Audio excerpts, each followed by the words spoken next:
Bible एक वर्ष में। नमस्कार, आप सबका बाइबल एक वर्ष में स्वागत है। आप सब ने जो कदम उठाया है प्रभु के वचन सुनने के लिए, यह हमारे जीवन के अंधेरों को दूर करेंगे और हमें प्रभु के प्रकाश में चलाएंगे। आज हम न्यायकर्ताओं के ग्रंथ का 15वां और 16वां अध्याय सुनेंगे। साथ में आयूब के ग्रंथ का 13वां अध्याय और सुक्ति ग्रंथ का 16वां अध्याय सुनेंगे।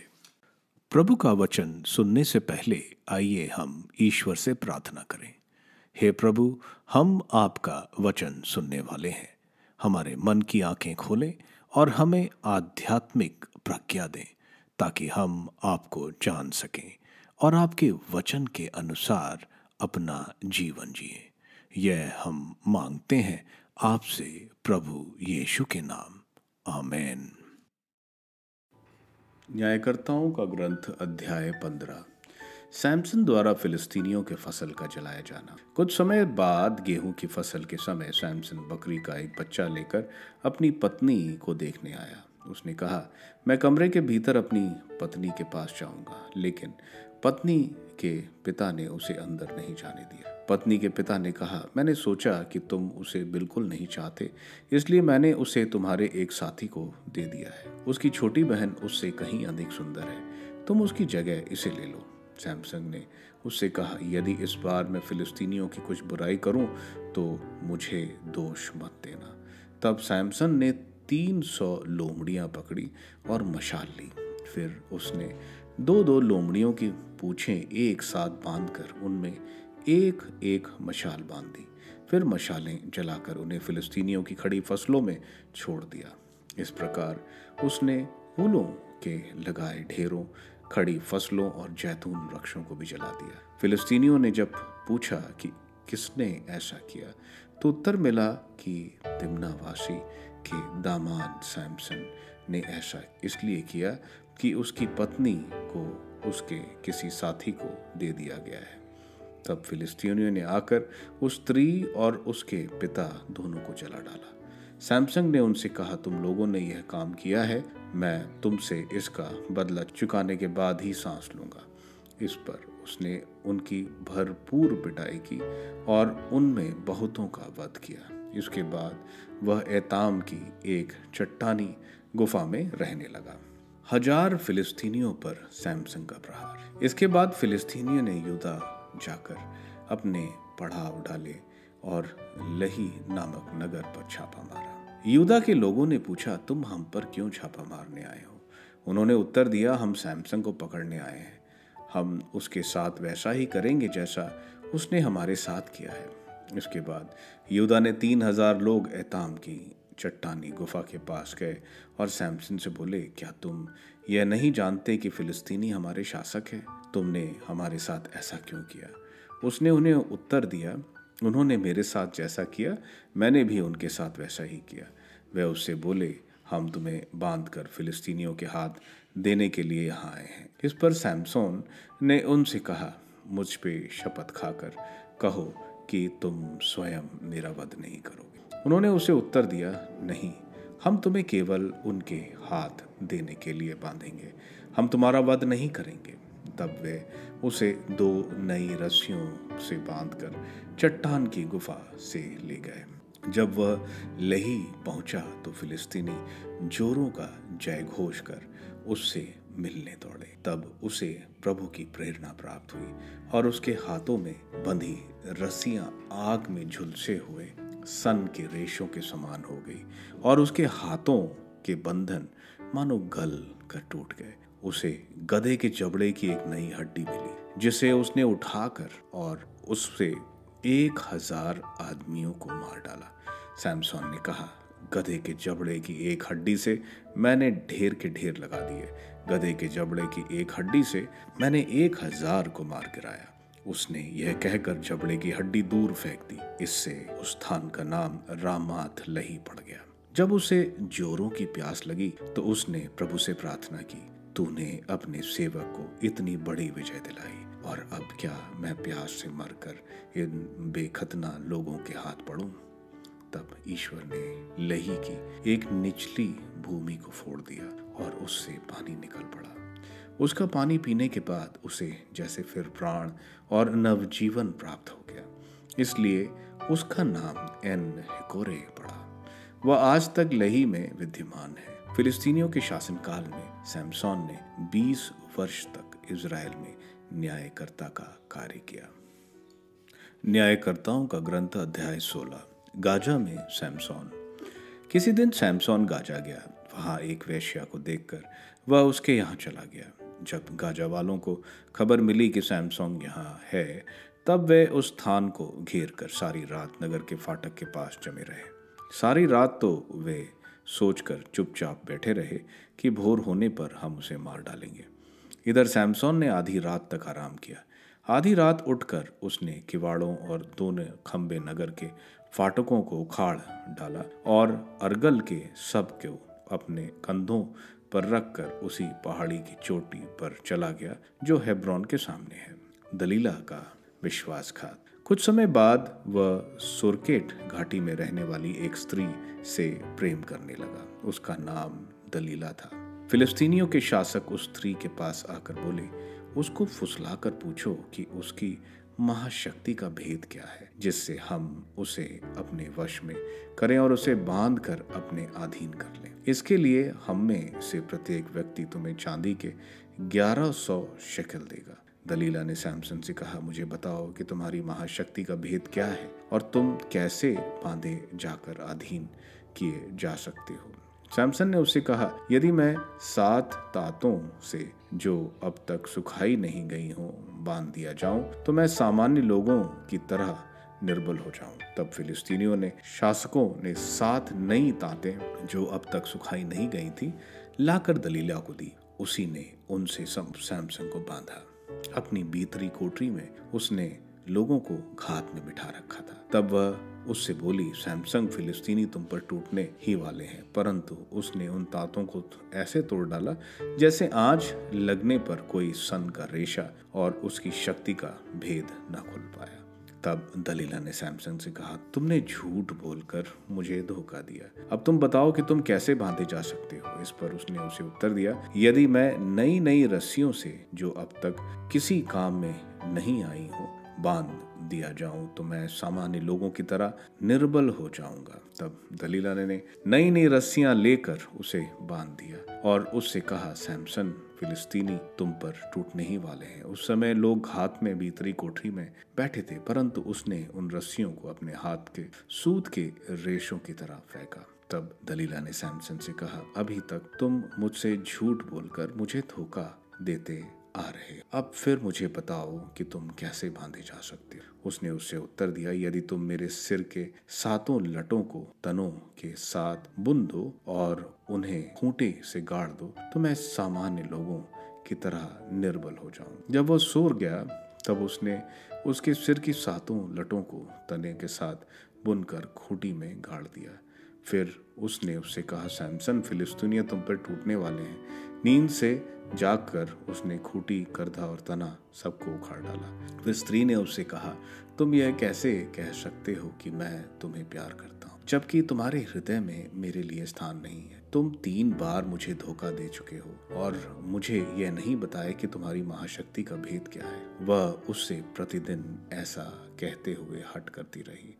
अंत में ऊब कर उसने अपने मन का भेद प्रकट करते हुए उससे कहा, अब तक मेरे सिर पर उस्तरा नहीं लगाया गया है, क्योंकि जन्म से ही मैं प्रभु समर्पित नाज़ीर हूँ। यदि मेरा मुंडन हो जाए तो मेरी शक्ति जाती रहेगी और मैं सामान्य लोगों की ही तरह निर्बल हो जाऊं। अब दलीला समझ गई कि उसने उसे सारा भेद बता दिया है। उसने फिलिस्तीनी शासकों को यह कहते हुए बुलवा भेजा कि इस बार आपको आना चाहिए, क्योंकि उसने मुझे सारा भेद बता दिया।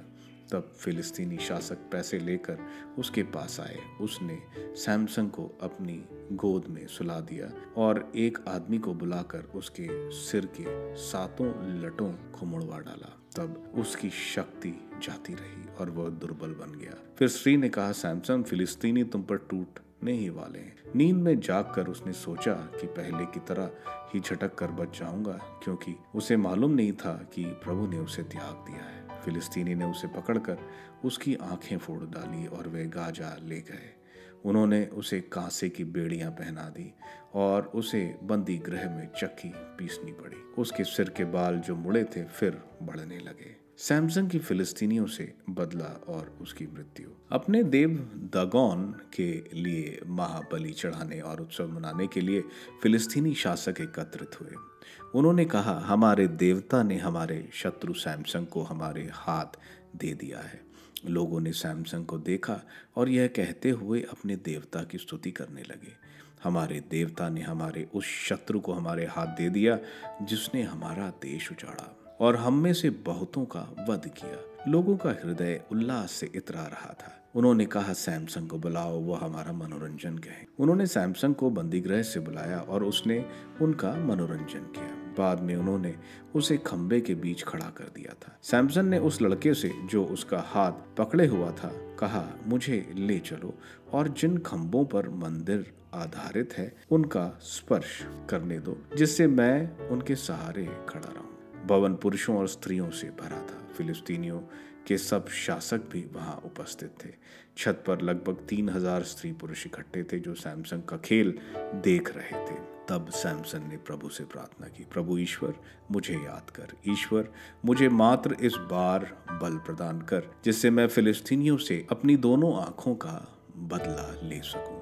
तब सैमसन ने बीच वाले उन 2 खंभों को पकड़ा जिन पर मंदिर आधारित था, एक को दाहिने हाथ से और एक को बाएं हाथ से। सैमसन ने यह कहते हुए, मैं फिलिस्तीनियों के साथ मर जाऊं, पूरी शक्ति लगाकर धक्का दिया और वह भवन शासकों और अंदर वाले सब लोगों पर गिर गया। इस प्रकार उन लोगों की संख्या जिन्हें उसने मरते मरते मारा उनसे अधिक थी जिन्हें उसने अपने जीवन में मारा था। उसके भाइयों और सभी संबंधियों ने आकर और उसे ले जाकर सोरा और एश्तौल के बीच उसके पिता मनोआ की समाधि में दफनाया। उसने 20 वर्ष तक इज़राइल में न्यायकर्ता का कार्य किया था। अय्यूब का ग्रंथ अध्याय 13। मैंने अपनी आंखों से यह सब देखा है, कानों से सुना और समझा है। तुम जो जानते हो वह मैं भी जानता हूँ। मैं तुम लोगों से कम नहीं। मैं सर्वशक्तिमान से बोलना और उसके सामने अपना पक्ष प्रस्तुत करना चाहता हूँ। तुम तो झूठ का जाल बुनते हो, तुम भी निकम्मे वैद हो। कितना अच्छा होता कि तुम चुप रहते, तुम्हारे लिए यही बुद्धिमानी होती। अब मेरे पक्ष सुनो, मेरे तर्कों पर कान दो। क्या तुम ईश्वर के नाम पर झूठ बोलते और कपटपूर्ण बातें करते हो? क्या तुम उसकी ओर से बोलते ईश्वर का पक्ष प्रस्तुत करते हो? यदि वह तुम्हारी परीक्षा ले तो क्या तुम्हें खरे उतरेगी? क्या तुम उसे मनुष्य की तरह धोखा दे पाओगे? क्या तुम पश्चाताप करोगे तो वह निश्चय ही तुमको डांटेगा। क्या उसका प्रताप तुमको भयभीत नहीं करता? क्या वह तुमको आतंकित नहीं करता? तुम्हारी सुक्तियां राख जैसी हैं, तुम्हारी तर्क भूरी भूरी मिट्टी जैसी हैं। तुम चुप रहो और मुझे बोलने दो। मुझ पर जो बीतेगी सो बीतेगी। मैं हर जोखिम का सामना करने अपने प्राण हथेली पर रखने को तैयार हूँ। यदि ईश्वर मुझे मारना चाहता है तो भी मैं नहीं डरूंगा। मैं उसके सामने अपना पक्ष प्रस्तुत करूंगा। मेरा कल्याण उसी पर निर्भर है। कोई पाखंडी उसका सामना नहीं कर सकता। मेरी बातें सावधानी से सुनो, मेरे तर्क पर कान दो। मैंने अपना मामला तैयार कर लिया है। मैं निश्चय ही निर्दोष ठहरूंगा। यदि कोई मेरे तर्कों का खंडन करेगा तो मैं मौन रहूंगा और प्राण त्याग दूंगा। ईश्वर की दुहाई, ईश्वर, मैं तुझसे ये 2 वरदान मांगता हूँ और मैं अपने को तुझसे नहीं छुपाऊंगा। मुझ पर से अपना हाथ उठा ले और मुझे आतंकित ना कर। तब मुझे बुला और मैं उत्तर दूंगा, नहीं तो मुझे बोलने दे और तू ही उत्तर दे। मैंने कितने अपराध और पाप किए, मुझे बता कि मेरे विद्रोह और अपराध क्या है। तू अपना मुख क्यों छुपाता और मुझे अपना शत्रु क्यों समझता है? क्या तू उड़ते हुए पत्तों को डराना या सूखे हुए तिनके का पीछा करना चाहता है? जो तू मुझ पर कटु आरोप लगाता और मुझे जवानी के पापों का दंड देता है। मेरे पैरों को बेड़ियां पहनाता, मेरे आचरण की कड़ी निगरानी और मेरे पद चिन्हों की जांच करता है मनुष्य तो सड़ी हुई लकड़ी की तरह, कीड़े से खाए हुए कपड़े की तरह धुल धुल कर मरता है। सुक्ति ग्रंथ अध्याय 16। मनुष्य योजनाएं बनाते हैं, उनकी सफलता प्रभु पर निर्भर है। मनुष्य अपना आचरण निर्दोष समझता है, किंतु प्रभु हृदय की था लेता है। अपने सभी कार्य प्रभु को अर्पित करो और तुम्हारी योजनाएं सफल होंगी। प्रभु ने अपने उद्देश्य की पूर्ति के लिए सब कुछ बनाया है, दुष्ट को भी क्रोध के दिन के लिए। प्रभु को घमंडी से घृणा है, उसे अंत में निश्चय ही दंड मिलेगा। भक्ति और निष्ठा से पाप का प्रायश्चित होता है। प्रभु पर श्रद्धा द्वारा मनुष्य बुराई से दूर रहता है। यदि प्रभु किसी के आचरण से प्रसन्न है तो वह उसके शत्रुओं से भी उसका मेल कराता है। अन्याय से कमाई हुई अपार संपत्ति की अपेक्षा धर्मी का थोड़ा सा सामान अच्छा है। मनुष्य मन में अपना मार्ग निश्चित करता है, लेकिन प्रभु उसके कदमों को सुदृढ़ बनाता है। राजा की वाणी में देववाणी रहती है, वह निष्पक्षता से निर्णय देता है। सच्चे पलड़े और तराजू प्रभु के हैं, थैली के सभी बाट उसके बनाए हुए हैं। राजा को कुकर्मों से घृणा है, क्योंकि धार्मिकता के कारण सिंहासन सुदृढ़ रहता है। निष्कपट व्यक्ति को राजा की कृपा प्राप्त है, वह सत्यवादी को प्यार करता है। राजा का क्रोध मृत्यु का दूत है, किंतु बुद्धिमान उसे शांत करता है। राजा की प्रसन्नता जीवन प्रदान करती है, उसकी कृपा दृष्टि वसंत में पानी बरसाने वाले बादल जैसी है। सोने की अपेक्षा प्रज्ञा प्राप्त करना अच्छा है, चांदी की अपेक्षा समझदारी अच्छी वंचनीय है। धर्मियों का मार्ग बुराई से दूर रहता है, जो अपने मार्ग का ध्यान रखता वही अपनी रक्षा करता है। घमंड विनाश की ओर ले जाता है और अहंकार पतन की ओर। घमंडियों के साथ लूट बांटने की अपेक्षा विनम्रों के साथ दरिद्रों की संगति अच्छी है। सुविचारित योजना सफल होती है, जो प्रभु पर भरोसा रखता है वह सुखी है। जिसके हृदय में प्रज्ञा का निवास है वह समझदार कहलाता है। मधुर वाणी में मनवाने की शक्ति है। समझदारी मनुष्य के लिए जीवन का स्रोत है, किंतु मूर्खता नासमझ लोगों को दंड दिलाती है। ज्ञानी का हृदय उसे अच्छा वक्ता बनाता और उसकी वाणी को मनवाने की शक्ति प्रदान करता है। मधुर वाणी मधु मक्खी का छत्ता है, वह मन को आनंद और शरीर को स्वास्थ्य प्रदान करती है। कुछ लोग अपना आचरण ठीक समझते हैं, किंतु वह अंत में उन्हें मृत्यु की ओर ले जाते हैं। मजदूर की भूख उससे काम कराती है, उसका खाली पेट उसे विवश करता है। निकम्मा व्यक्ति बुराई की योजना बनाता है, उसके मुख से दाहक अग्नि निकलती है। कपटी व्यक्ति झगड़ा पैदा करता और चुगलखोर मित्रों में फूट डालता है। उपद्रवी व्यक्ति अपने पड़ोसी को बहकाता और उसे कुमार्ग पर ले जाता। जो कुयोजनाएं बनाते हुए आंखें बंद कर लेता और होठ चबाता है, वह बुराई कर चुका है। सिर के पके बाल सुंदर मुकुट है, वे धर्म मार्ग पर चलने वालों में पाए जाते हैं। धैर्यवान व्यक्ति वीर योद्धा से श्रेष्ठ है और आत्मसंयमी नगर विजेता से बढ़कर है। निर्णय के लिए चिट्ठियां पात्र में डाली जाती हैं, किंतु परिणाम प्रभु के हाथ में है। न्यायकर्ताओं के ग्रंथ के अध्याय 15 में हम देखते हैं कि न्यायकर्ताओं के चरित्र बिगड़ते जा रहे हैं। हमने गिदयोन को देखा, जेफ्ता को देखा और अब सैमसन को देखा। सैमसन जो एक नाजराइट शपथ से बंधित है, लेकिन वह उस शपथ की कोई परवाह नहीं करता। ईश्वर ने उसको चुना था फिलिस्तीनियों से छुटकारा दिलाने के लिए, लेकिन वह अन्य जातियों की तरह अपना जीवन जीता है। इस अध्याय में हम देखते हैं वह अपने पत्नी के पास जाता है। कानूनी तौर पर वो स्त्री उसकी पत्नी थी और नहीं भी थी, क्योंकि मंगनी हो गई थी लेकिन शादी नहीं हुई थी। हमें मालूम है उसके ससुर ने उस स्त्री का बेस्ट मैन से शादी करा दी थी। हम देखते हैं सैमसन को गुस्सा आता है और 300 लोमड़ियों को जोड़ों में बांधकर मशाल बांध देता है, जिसकी वजह से फिलिस्तीनियों की फसल और जैतून के पेड़ों में आग लगती है और जल जाते हैं। हम देखते हैं फिलिस्तीनी एफ्रम वासियों को बोलते हैं कि सैमसन को उनके हवाले कर दें। एफ्रम वासी सैमसन के हाथ रस्सी से बांधते हैं। फिलिस्तीनी सैमसंग को मारना चाहते हैं और उसको देखते ही ललकारते हैं। हम देखते हैं रस्सी तो किसी काम की नहीं है। सैमसंग की ताकत के सामने हम देखते हैं कि ईश्वर की आत्मा उसके ऊपर आती है। वो इतना शक्तिशाली है कि वो गधे के जबड़े से 1000 फिलिस्तीनियों को मार देता है। हम देखते हैं यहाँ सैमसंग ईश्वर को श्रेय देता है इस जीत का, और ईश्वर भूमि को फाड़ देते हैं और सैमसंग की प्यास के लिए उसे पानी देते हैं। अध्याय 16 में हम देखते हैं सैमसंग सिर्फ अपनी वासनाओं के लिए जीता है। उसे कोई परवाह नहीं थी वो कि उसने नाजराइट कसम ली है। हम देखते हैं वो फिर गाजा जाता है। गाजा एक किलाबंद शहर था।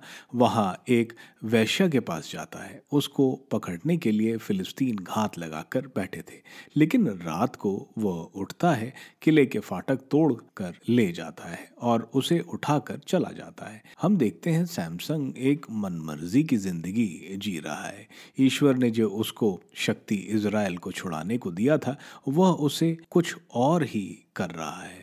हम देखते हैं इसके बाद सैमसंग को फिलिस्तीनी स्त्री दलीला से प्यार हो जाता है। फिलिस्तीनी दलीला को बहुत पैसे का लालच देते हैं कि सैमसंग से पता करो कि उसकी ताकत कहाँ से मिलती है। हम देखते हैं दलीला उसे काफ़ी बार पूछती है और आखिरी में सैमसंग बता देता है कि उसके सर पर कभी उस्तरा नहीं लगाया गया है। अगर उसका सर मुंडवा दिया जाए तो उसकी शक्ति चली जाएगी। हम देखते हैं दलीला उसको धोखा देती है और सैमसंग के सर मुड़वाते ही उसकी शक्ति चली जाती है।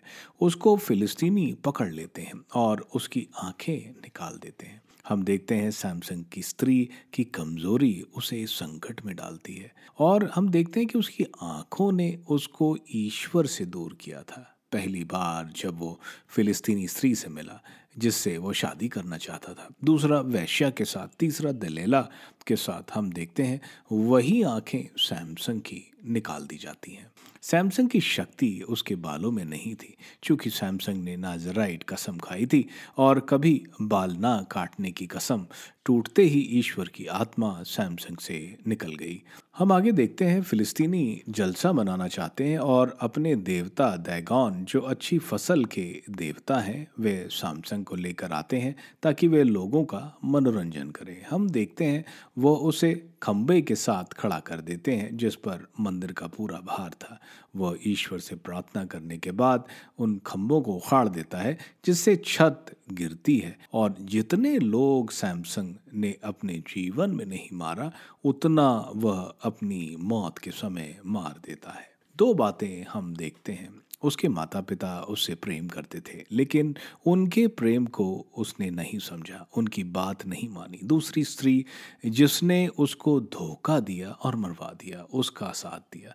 दूसरा, ईश्वर ने सैमसंग को इज़राइल के उद्धार के लिए शक्ति दी थी, लेकिन हम देखते हैं वो उस शक्ति का सही इस्तेमाल नहीं करता, बल्कि अपनी वासनाओं के लिए करता है। क्या ईश्वर ने जो हमें प्रतिभाएं और जिम्मेवारियां दी हैं, हम उसको सही तरह से पूरा करते हैं या अपनी मनमर्जी का जीवन जीते हैं? अय्यूब के ग्रंथ के अध्याय 13 में हम देखते हैं अय्यूब अपने दोस्तों को फटकार रहा है कि तुम्हारी सलाह का कोई फायदा नहीं। यह सब तो अय्यूब जानता है। अय्यूब कह रहा है कि तुम्हारा ज्ञान किसी काम का नहीं, मिट्टी के जैसा है जिसमें कोई भी समझदारी की बात नहीं। अय्यूब बोल रहा है इसलिए वो अब ईश्वर को अपना केस बताएगा, बशर्ते उसकी जान चली जाए। अय्यूब ईश्वर से उसके पाप पूछ रहा है। इस अध्याय में हम देखते हैं अय्यूब का साहस कि वह सर्वशक्तिमान ईश्वर से पूछ रहा है, लेकिन एक पवित्र हृदय के साथ। सुक्ति ग्रंथ के अध्याय 16 जीवन के महत्वपूर्ण शिक्षा प्रकट कर रहा है। प्रज्ञा का महत्व, नम्रता और धार्मिकता जो एक अच्छे जीवन के लिए ज़रूरत है। हमारे जो भी जीवन के योजनाएं या प्लान्स हों, उसको ईश्वर को समर्पित करना तो वो जरूर पूर्ण होते हैं। हर शब्द, हर कार्य अच्छा या बुरा परिणाम लाएगा, इसलिए सोच समझ के बोलना और करना चाहिए। ईश्वर पर भरोसा, प्रज्ञा की सुनना हमें शांति और समृद्धि का जीवन देगा। आप सबको धन्यवाद ईश्वर के वचन सुनने के लिए। मैं आपसे विनती करता हूँ कि आप बाइबल एक वर्ष में को दूसरों के साथ शेयर करें, क्योंकि प्रभु का वचन स्वयं प्रभु यीशु है। प्रभु को दूसरों को देने वालों को प्रभु की आशीष जरूर मिलेगी। मैं आप सबका बड़ी बेसब्री से कल इंतजार करूंगा। धन्यवाद।